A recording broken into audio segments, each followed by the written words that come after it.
not agency creative, and the last 5 years I've been doing media measurement predominantly around mobile, but the last 2 or 3 years on the internet. And the traditional world of media measurement is you have a big panel of people, and well, you have a small panel of people. TV ratings in the UK, how many households do you think are measured? That determine, 170? Yeah, not far off. 4,100 determines total TV viewing. So when you see this is how many people went to, how many people watched Coronation Street, you just got to hope those people are in or not in, and that determines it. And this is the fairly old world of media measurement, and what it means is that 38% of adverts, those lovingly creative things that get shown on Sky, have apparently nobody watching them. How many? 38%. 38%. All ads shown on Sky properties have apparently, according to media measurement, no one watching them. Now obviously that's... Because no one in the 4,000. Precisely. And it's not statistically valid. So there is a historical way. Now that's just for TV channels. And imagine TV channels, there's a couple of hundred. We get to websites, we see somewhere around 8 million websites that are determining the majority of internet traffic that we see around the world. Comscore, by the way, if you don't know, is digital media measurement company. We track what people do online, on mobile phones, and try and use some new tools to do that. So what I want to do is talk a little bit about some of the basic issues of media measurement and why the industry is not quite as clever as it thinks it is. And then I'll come on to talk about some stuff around creative, and the bottom line being, in the digital world, Don Draper doesn't really have much of a role to play. The industry is fixated about data, and is fixated about where something happens, and no one really cares much what is the message. And the industry as a whole is suffering because of that. So there's this promise that the internet is this magical thing that's measurable, and the scenarios that I've just been talking about, TV, the fact that no one really knows who's in the room, who's watching the TV, is that the internet's going to change all that, because you're going to know, you're going to know who's watching, who's doing something, you know who clicks, you know everything. The reality, unfortunately, is not quite as simple. So this is the first error that the industry, well, it's not the first error. The click-through is the measure that has driven the growth of the internet and has driven why Google is worth $80 billion. Because you put up a search term and someone clicks and you pay your money for that click. The problem is that measure has also been used to determine the success of display advertising. So all those lovely creatives that you're going to get to do, the industry is set up to only evaluate the one person who does something as a result of seeing that ad. So you put up, all these people see your ads, and the current financial transaction says, unless someone clicks on it, that ad is worthless, which kind of seems a waste. And the issue is that when you look at the click-through rates, well, first, actually, let's look at the percentage of people who are clicking. So in 2007, 32% of the people on the internet clicked on an ad. This is US data, but it's very similar in the UK. 2009, it was down to 16%. So automatically, you're trying to create a message that's going out to reach this audience, but you're now down to only 16% of the internet who are ever going to click on your ad, and therefore your ad's going to get credited with doing anything. So you get to see that maybe we might be heading in the wrong direction. And just to take it even worse, this is on the left-hand side the total population. You've got your 16%, 448 are the people who click. And if you take those, what you see is the grey people at the top are your heavy clickers, so the people who disproportionately click. So 4% of the population are accounting for 67% of the clicks. And we call these people natural-born clickers. They are not. Yep. So I just got one question. What's the one on the far right? This is the total population. So 84% of people never click. Yeah. And then these are broken into heavy, medium, and light. And what we're saying is, of the people that are clicking, 22% of these people are heavy clickers, and they account for 67% of all clicks. And the point of just coming to this is say, as I hope we're kind of getting there, is that click-through rate is really, it's bad for you and it's bad for the industry. Oh, and by the way, these people are not representative of the population as a whole. They over-index on gambling sites, health education. They tend to be lower income, lower education. Now, that's not to say everyone who clicks on an ad is, it's just you are disproportionately likely to get that. Oh, and just in case you thought lots of people clicked on your ads, we're now at about 0.1%. So 1 in 1,000 people is going to click on your ad. They're probably going to be a bit strange, and you'll only get paid for that. And you can kind of imagine that in this world where stuff is valued, this is why display advertising online has all been around direct response. And brand advertising, for a number of reasons that will come on, just haven't gone, the money hasn't gone into display, partly because it's being measured in the wrong way.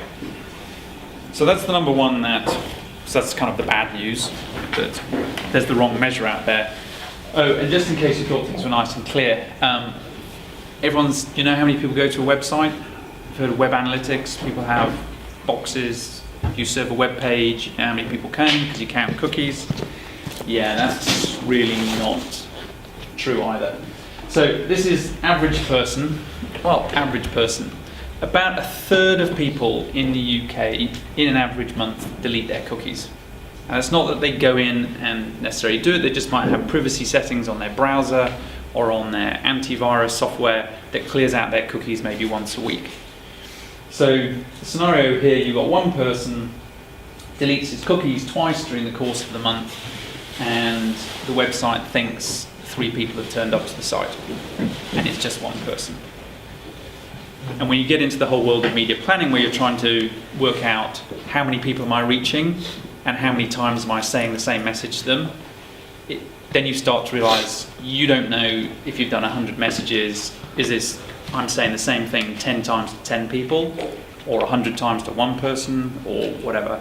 So again, the promises of the internet as this ultimately measurable medium aren't quite as clever. The same click rate. Pardon?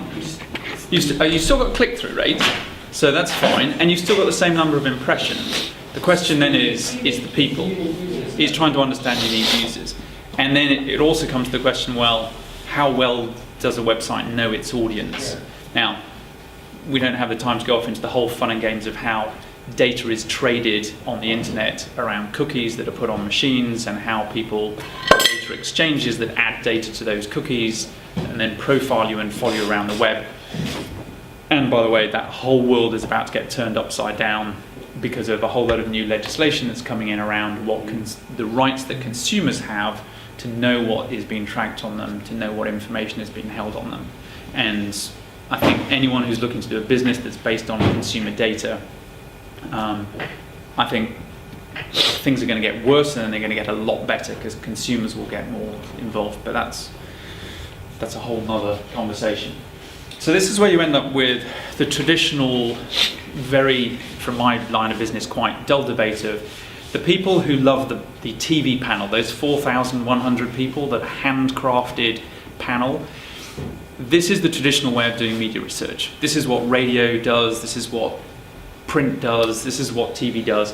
And in that world, there is no truth because no one has an idea of actually who's watching. So all you can do is build this panel, try and make it as representative as possible, project it up to the total population, and hey, no one knows if it's right, but who cares? We all have this number, and we all trade off that number. So truth kind of doesn't come into it.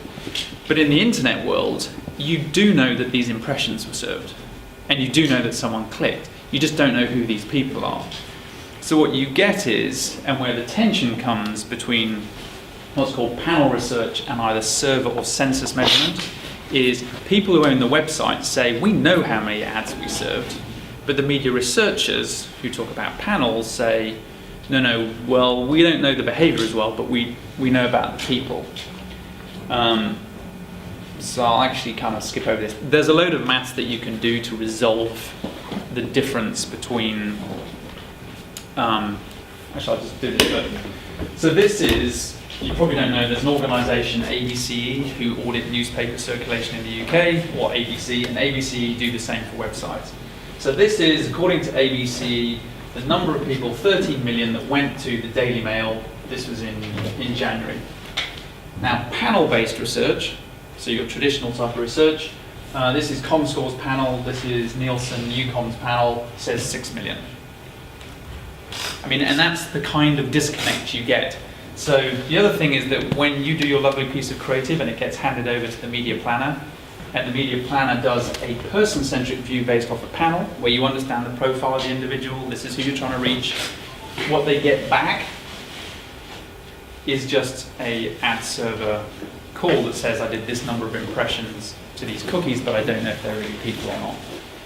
So part of the work that's been going on is to say, how do you relate cookies to people? There's all kind of stuff you can do about cookie deletion rates, and you can build some fancy mathematical algorithms that work out, because the other complication is you've all got, well, maybe you don't, but you work on that machine, you work on your laptops, you work on mobile phones, and the challenge to us is to try and work out what's you and deduplicate all those different behaviors and link them back to one person. So it might seem that the people who do the media research, they're the dull guys who do the data stuff, but they've got quite a challenge to try and work out what you want to know is, I want to reach this audience, can you tell me where this audience is? But the bottom line is these issues are being resolved because we are taking now census level data from all the websites who then tell us what was served, and we link it into the panel. Yeah. What's the one in the middle? Pardon? There's one. What's the one in? If you go back, you know, there's. Oh, the one in the middle. Oh, so this is what we've done now, is taking the panel data, and we basically say, if you're a website, we'll take your impressions, and then we will look at the incidence of cookies against our panel, so we can see that actually the ratio of people to cookies, and we'll work out the number of people at home and at work on multiple machines, and you end up then with a kind of truer number that is the number that sits in the middle. And the proof point of this is we recently did this for LinkedIn, and on the LinkedIn website you have people register